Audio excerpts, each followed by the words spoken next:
Why do the bettors like the Canes as a cup favorite so much more so than they do the Leafs? After all, Toronto's 6 points better than Carolina, and they're on a 5-game winning streak. But Bruce, 4 of those 5 wins came against 2 of the worst teams in the Eastern Conference. So, smoke and mirrors, or are they underappreciated? The Leafs or Canes, who's closer to a cup final team?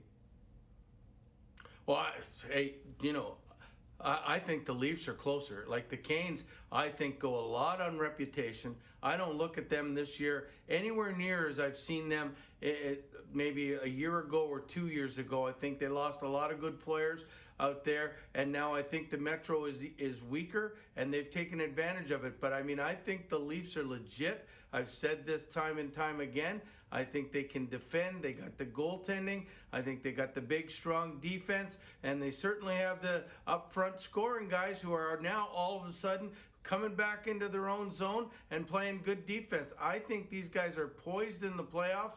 I'd be shocked if they're not. And I think the Canes are a little bit of a bluffer. I think they're going to end up in 3rd place. I don't know why the bettors like them. I think it's a little bit of the Rod Brindamore effect. But other than that, to me, the Leafs are the better team. And I think they'll go down to Carolina tonight and prove it. But, Coach, we've heard this all before. In the past, Leaf fans get lulled into believing their team is strong after a strong regular season, only to suffer huge letdowns come playoff time.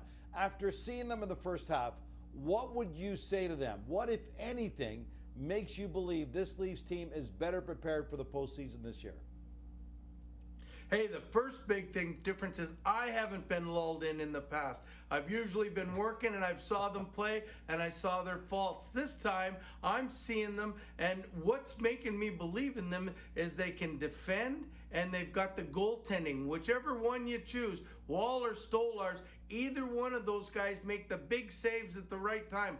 I'm believing in them this year. Might be the first time I've believed in them for a while that they could actually go further than the first round. I mean, I think watching the whole East this year, I think they're the cream of the crop, and I'm believing in them right to the end. People can give me crap in the summer if I'm wrong, but I don't think I'm wrong this year. All right, fair enough. 6 weeks ago, the Canes had the 2nd best record in the entire NHL. Since then, they're 25th in points percentage. Only the Flyers, Rangers, and Sabres have been worse. A great night for the Leafs to send a message to those betting against them. Yeah, I mean, I thought they made a good push, and we had breakdowns in our own zone. I thought that left the slot open too much tonight, didn't cover it. And then, I thought we just spent too much time in our zone in general going forward, especially in the second. I mean, we didn't kill more plays, come up with more pucks. And we didn't, kind of got away from us. Is that a product of them playing their game to some degree? Well, it is. They're a good team. I mean, they're difficult. They work and they compete down low.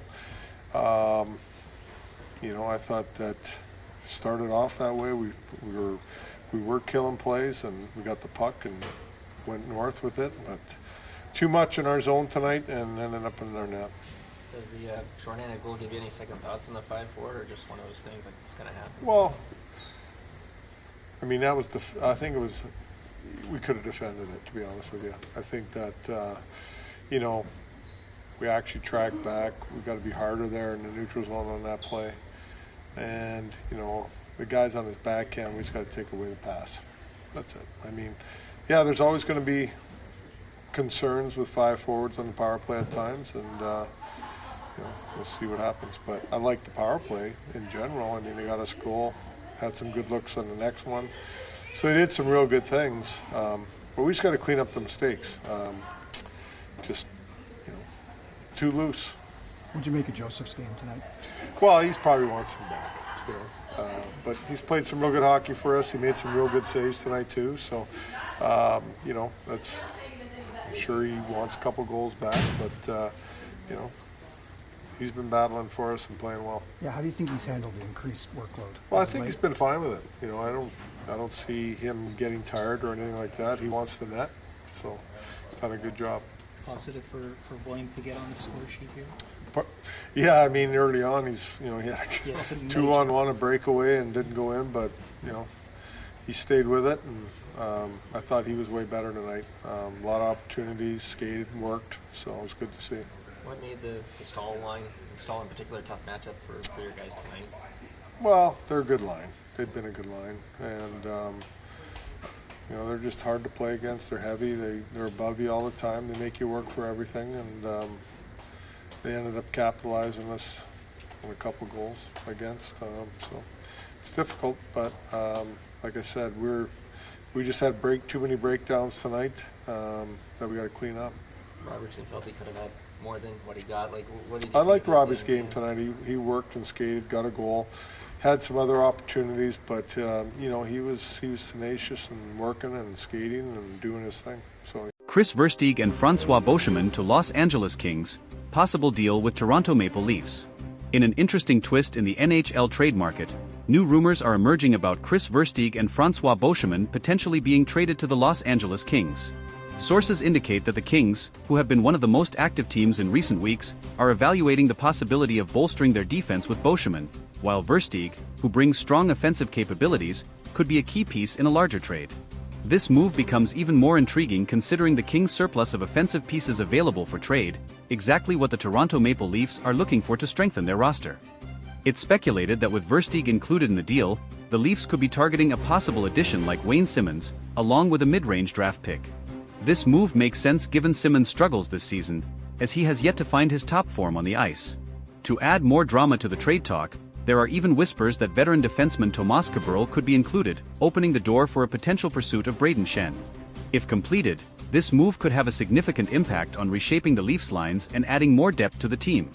Stay tuned for updates to see if these trades come to fruition and how they might shape the future of Toronto and Los Angeles this season. In an interesting twist in the NHL trade market, new rumors are emerging about Chris Versteeg and Francois Beauchemin potentially being traded to the Los Angeles Kings. Sources indicate that the Kings, who have been one of the most active teams in recent weeks, are evaluating the possibility of bolstering their defense with Beauchemin, while Versteeg, who brings strong offensive capabilities, could be a key piece in a larger trade. This move becomes even more intriguing considering the Kings' surplus of offensive pieces available for trade, exactly what the Toronto Maple Leafs are looking for to strengthen their roster. It's speculated that with Versteeg included in the deal, the Leafs could be targeting a possible addition like Wayne Simmons, along with a mid-range draft pick. This move makes sense given Simmons' struggles this season, as he has yet to find his top form on the ice. To add more drama to the trade talk, there are even whispers that veteran defenseman Tomas Kaberle could be included, opening the door for a potential pursuit of Brayden Schenn. If completed, this move could have a significant impact on reshaping the Leafs lines and adding more depth to the team. The Kings' situation is complex, as they are in the midst of a transitional period. Their aging roster, which includes a core group that led them to several successful playoff campaigns in the past, has seen some struggles in recent seasons. While there's a clear need for defensive help, Los Angeles